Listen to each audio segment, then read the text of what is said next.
Today the cabinet has approved proposal for official amendment to the banning of unregulated deposit scheme bill 2018. ये आपको मालूम है कि हमारी सरकार के बजट भाषण में इसकी चर्चा आई थी पहले भी, और banning of unregulated deposit scheme bill 2018 was introduced in the parliament on 18 July 2018. इसके बाद इसको स्टैंडिंग कमेटी फिनांस के पास भेजा गया था। स्टैंडिंग कमेटी फिनांस ने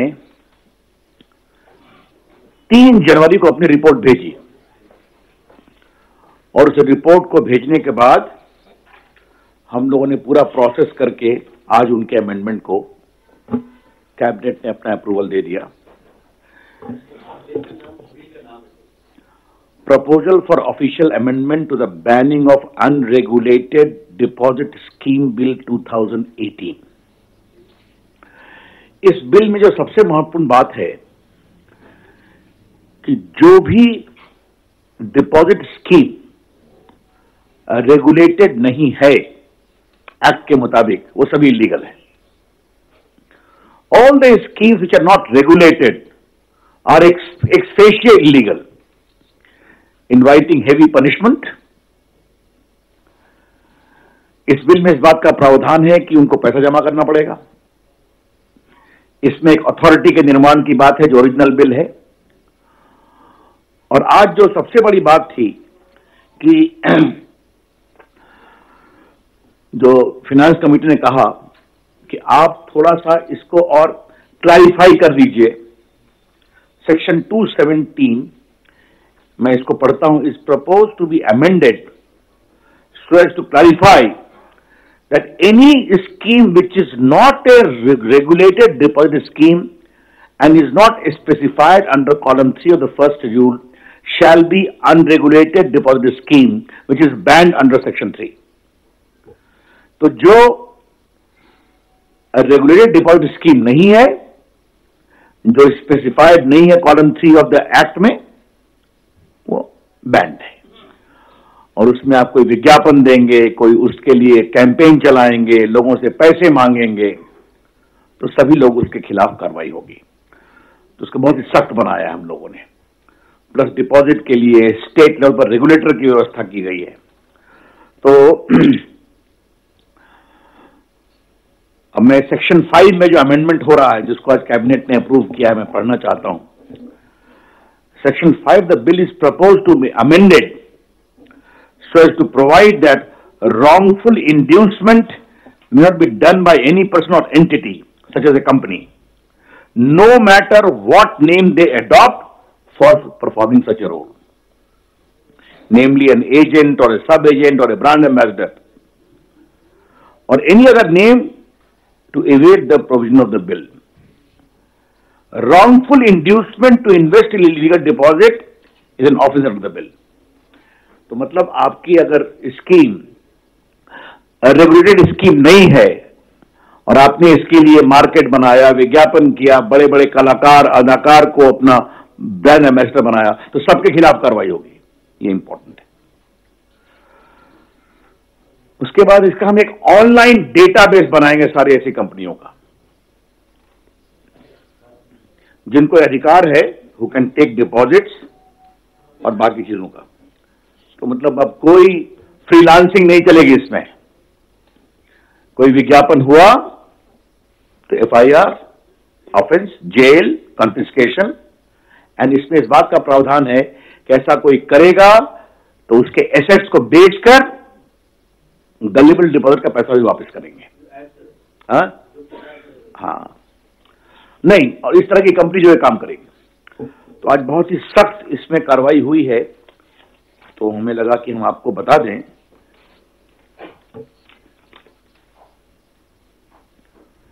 सीबीआई ने 15, 16, 17, 18, 30, 11, 18 तक अभी तक 166 case chit fund scam, multi score scam में लॉन्च किया है। The CBI has launched about 166 cases, 166 in the last 3 years, that is 15, 16, 17, 18, 4 years till 30th of November 2018 in chit fund and multi-core scams. और इसमें सबसे अधिक बंगाल में है, followed by Orissa. तो ये हमने कहा कि इसकी जानकारी आपको दे दें। और ये मैं यहाँ क्लैरिफाई करना चाहता हूं कि अभी जो चला है मामला, इसको मैंने अपनी प्रेस में आपको बताया था, ये सब हम लोग की सरकार में आने के पहले के मामले हैं, जिसमें SIT 2013 में ही बनाई गई थी बंगाल सरकार के द्वारा अंडर मिस्टर राजीव कुमार, और कुछ वामपंथी और कुछ कांग्रेसी सुप्रीम कोर्ट गए थे। And 9th of May 2014 the Supreme Court had ordered the CBI to do the investigation. From the government police of Bengal, it was shifted to CBI. And 4 states were the biggest sufferer, small, poor investors. 4 राज्यों के छोटे पूंजी निवेशक, मतलब कोई बड़े नहीं थे, इसमें ध्यान रखिए, 1000 रुपया, 5000 रुपया, 10,000 रुपया, गांव के गरीब, उसमें बिहार था, झारखंड था, उड़ीसा था, बंगाल था, आसाम था। तो ये आपको ध्यान रखने की जरूरत है। सुप्रीम कोर्ट ने 9th May 2014 को क्या कहा? CBI को हम ये केस देते हैं for 3 reasons. Number 1, to unfold the conspiracy angle, कि इसमें बड़े बड़े लोग कौन इन्वॉल्व हैं। नंबर 2, कि इसका मनी लॉन्ड्रिंग का क्या है, उसको एग्जामिन करिए। एंड नंबर 3, कि इसके कोई और रेमिफिकेशंस है, रेगुलेटरी फेलियर हैं, कोई इंटर स्टेट इंप्लीकेशंस है। मैं फिर कह रहा हूं 9th May 2014 क्यों इंपॉर्टेंट है? रिजल्ट निकला था 16 मई 2014 को, और मोदी जी की सरकार ने शपथ लिया था 26 मई 2014 को, जिस दिन हम लोग भी मंत्री बने थे। तो हम लोग की सरकार आने के पहले ये सब हो चुका था, काम नहीं किया उन्होंने, अलग बात है। आज हम लोगों ने इस पूरे आर्किटेक्चर को और रीइंफोर्स किया है, और इसका हमने डिटेल एग्जामिनेशन स्टैंडिंग कमेटी से कराया, और जो भी उनको सजेशंस आए हैं उनको कैबिनेट ने माना है। Let me concretise the basic principles of this whole your banning of unregulated deposit scheme bill 2018। मैं पहले इसको हिंदी में बोल देता हूं, फिर अंग्रेजी में बोल दूंगा। नंबर 1, अगर आपका डिपॉजिट स्कीम रेगुलेटेड सिस्टम के अंतर्गत नहीं आता तो वो सीधा ऑफेंस माना जाएगा, उसके लिए किसी की अनुमति लेने की जरूरत नहीं है। नंबर 2, ऐसे अनरेगुलेटेड अनलिस्टेड स्कीम का प्रचार करना, प्रसार करना, विज्ञापन देना, किसी बड़े खड़ा करना, बड़ी हस्ती को brand ambassador, all is illegal. State level पर रेगुलेटर बनेंगे, और फिर उसके बाद आपकी कंपनी को बेच कर करके, एसेट्स को बेच कर करके गरीबों का पैसा वापस करने की भी स्थिति है। आप तो सिस्टम जानते हैं, मैंने एक बार इसको अंग्रेजी में बोल दूं, फिर आपको बताता हूं।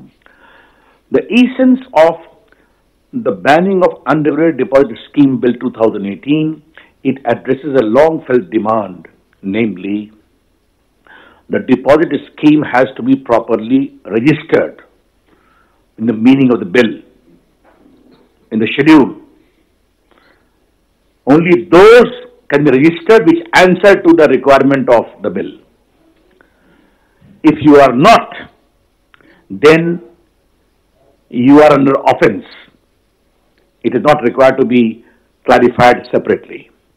Any promotion of these unregulated, unregistered scheme by advertisement, by brand ambassador, by inducement to depositor is a serious offense inviting serious penalty, including confiscation of your company and assets and deposit to the investors, smallest investors.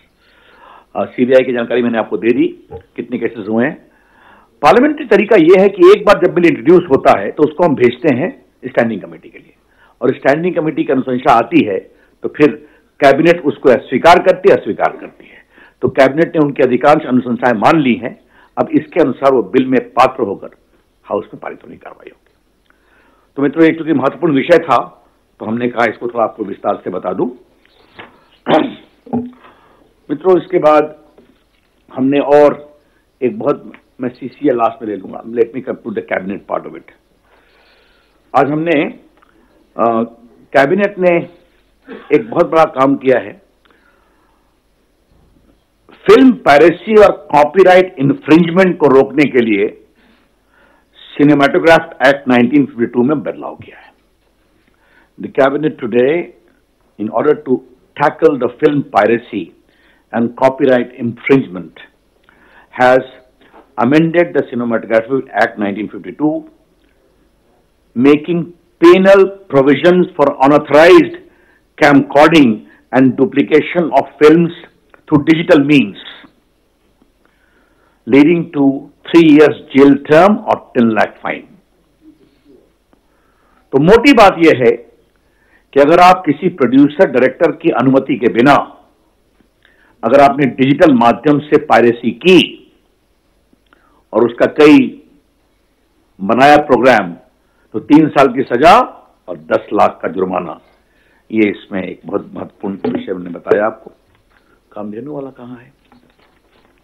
एक minute.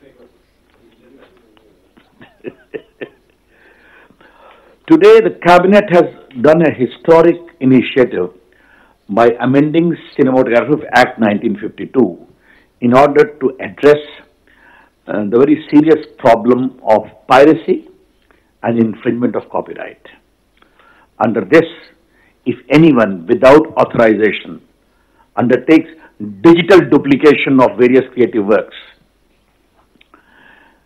or by any other means of digital technology, he can be made to suffer 3 years punishment and 10 lakh fine.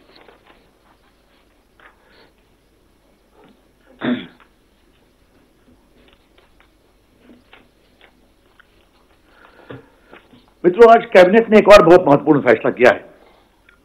राष्ट्रीय कामधेनु आयोग की स्थापना की है। नरेंद्र मोदी की सरकार कैसे काम करती है इसकी जानकारी आपको हम देना चाहते हैं कि बजट में 1 फरवरी को इसकी घोषणा हुई थी और आज कैबिनेट ने इस आयोग की पूरी सहमति दे दी। ये क्यों जरूरी है, ये थोड़ा मैं आपको बताना चाहता हूं। 212 के लाइव स्टॉक सेंसस के मुताबिक देश में 300 मिलियन मतलब 30 करोड़ बोवाइन पॉपुलेशन है, जिसमें 19 करोड़ आपके गऊ हैं और 10 करोड़ भैंस बफलो हैं। I think 191 million and 108 million is correct. 19 is 19 crores. 10 million is 1 crore. और इसमें 33 तरह के ब्रीड हैं गौ में और लगभग 16 तरह के ब्रीड हैं आपके भैंसों में। तो ये भारत का एक बहुत बड़ा रिसोर्स है और इसीलिए यह आयोग, राष्ट्रीय कामधेनु आयोग की स्थापना की गई है। High powered permanent body to formulate policy, निर्देश देने के लिए, स्कीम बनाने के लिए और livelihood generation of small and marginal farmers के लिए। तो ये उसके लिए पूरे वातावरण का निर्माण, पॉलिसी फ्रेमवर्क इत्यादि बात करेगा। सस्टेनेबल डेवलपमेंट के विषय में भी अपनी बातें करेगा। देखिए, एनिमल हस्बेंड्री एक स्टेट सब्जेक्ट है, ये हम स्वीकार करते हैं, लेकिन भारत के संविधान के directive principle of state policy में ये साफ लिखा हुआ है आर्टिकल 48 में, the state shall endeavor to organize agriculture and animal husbandry on modern and scientific lines. In particular, take steps for preserving and improving the breeds and prohibiting the slaughter of cows and calves and other milch and draught cattle. तो भारत के गौ संपदा का संवर्धन हो, ये भारत के संविधान के निर्माताओं ने चिंता की थी। तो आज उसी बड़े उद्देश्य की पूर्ति में नरेंद्र मोदी की अगुवाई में आज की कैबिनेट ने निर्णय किया है और जिसमें एक राष्ट्रीय कामधेनु आयोग की स्थापना की बात की गई है। बाकी इसका डिटेल्स आपको मिल जाएगा। मित्रों, बाकी कैबिनेट ने national institute of food technology and entrepreneurship bill 2019 को इंट्रोड्यूस करने की बात स्वीकृति दी है, जिसके अंतर्गत हम फूड टेक्नोलॉजी में 2 national institute of national importance स्थापित करेंगे, एक कुंडली हरियाणा में और एक थांजावुर आपके तमिलनाडु में। बाकी मित्रों, कैबिनेट ने proposal for higher allocation of power to home state under construction of NTPC, ये तेलंगाना और पतरातू में 2 सुपर पावर आ रहे हैं, तो उसका प्रोविजन है, आपको मिल जाएगा इसमें स्टेटमेंट में।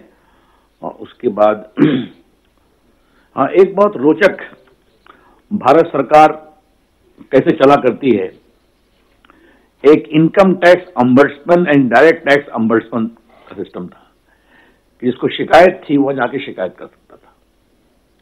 अब आजकल ऑनलाइन ग्रीवांस सिस्टम है जहां 70,000 ग्रीवांसेज आ रहे हैं। इनके यहाँ 4, 5, 6, 10 आया करते थे और इनका लोकेशन इस प्रकार से था कि आपको 100 किलोमीटर जाना पड़ता था अपने आवेदन को देने के लिए। तो आज चूंकि ग्रीवांस सिस्टम को हमने ऑनलाइन कर करके बहुत नारियों को सफलता दी है, आपको मालूम है, tax online, deductions online, refunding online, तो इस सबको आज खत्म कर दिया कि सारे ओम्बड्समैन का जो खर्चा, गाड़ी घोड़ा हुआ करता था, सब समाप्त आज कैबिनेट ने कर दिया। तो ये आपके लिए एक महत्वपूर्ण खबर थी। बाकी मित्रों, ये जो हमारे इंस्ट्रक्टर पायलट सब कुछ है, इनको कुछ पर्टिकुलर अलाउंस देने की बात है, वो बताया। हाँ, वो कहाँ गया आज। अब मैं सीसीपी, बाकी बहुत सारे एमओयू वगैरह हैं, आपको मिल जाएंगे। एक जलपाईगुड़ी में कलकत्ता हाईकोर्ट का बेंच की स्थापना को आज स्वीकृति दी गई, वो आपकी जानकारी करना चाहिए। आज हमने cabinet committee on economic affair ने agriculture market infrastructure fund for development and upgradation of ग्रामीण एग्रीकल्चर मार्केट एक बड़ा काम किया है। तो कॉर्पस ऑफ 2000 करोड़ बनाएंगे नाबार्ड के सहयोग से, एंड अपग्रेडेशन ऑफ ग्रामीण agriculture market and related wholesale market. तो ग्रामीण क्षेत्रों में लगभग 10,000 ग्रामीण एग्रीकल्चर मार्केट हम स्थापित करेंगे, आज ये निर्णय हुआ है। And 585 agriculture produce market committee. तो अब ये किसानों के लिए मार्केट अब ग्रामीण लेवल पर ही स्थापित हो, बड़ा फैसला किया है। उनके पूरे मार्केटिंग, ये luck like a hub and spoke, और इसको पब्लिक प्राइवेट पार्टनरशिप मोड में आगे बढ़ाएंगे। ये आपको स्टेटमेंट में मिल जाएगा। बाकी हमारे दूरदर्शन के कोई मित्र होंगे तो उनके लिए अच्छी खबर है कि आज ब्रॉडकास्टिंग इंफ्रास्ट्रक्चर नेटवर्क डेवलपमेंट की प्रसार भारती के लिए 1054.2 करोड़ की राशि दी गई है 3 साल के लिए, जिसमें DD Aruna Prabha channel north east के लिए, एफएम राजू एक्सपेंशन एट 2006 प्लेसेस और 6 KV FM transmitter long Nepal and JN के बॉर्डर सेटअप करने की बात है, और बाकी दूरदर्शन के इंफ्रास्ट्रक्चर को और अच्छा करने की बात है। आज 206 प्लेसेस पर जो एफएम चैनल एक्सपेंड हो रहे हैं, तो थोड़ा सा मैं नॉस्टैल्जिकली रिकॉल करना चाहता हूं कि जब मैं अटल जी की सरकार में इस विभाग का मंत्री था, तो उस समय एफएम चैनल बहुत ही मृतप्राय हो गए थे, और मैंने एक कमेटी बनाई थी, फिर उसको रेवेन्यू मॉडल किया था, और आज देश में बड़ी सैकड़ों की संख्या में एफएम चैनल आ गए हैं जहां लाखों लोग काम करते हैं। तो एक बहुत बड़ा आंदोलन बन गया एफएम चैनल, और आज 206 नए चैनल को स्थापित करने का एक निर्णय किया गया।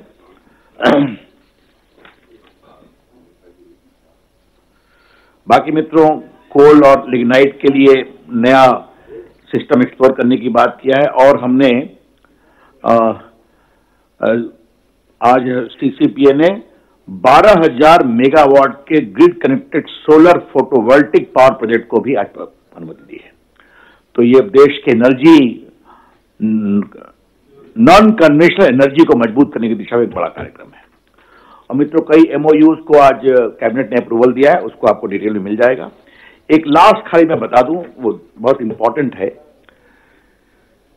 कि आज के कैबिनेट ने भारत में पहली बार unified authority for regulating all financial services in international financial service centres through international financial services centre authority bill 2019 को अप्रूवल दिया है।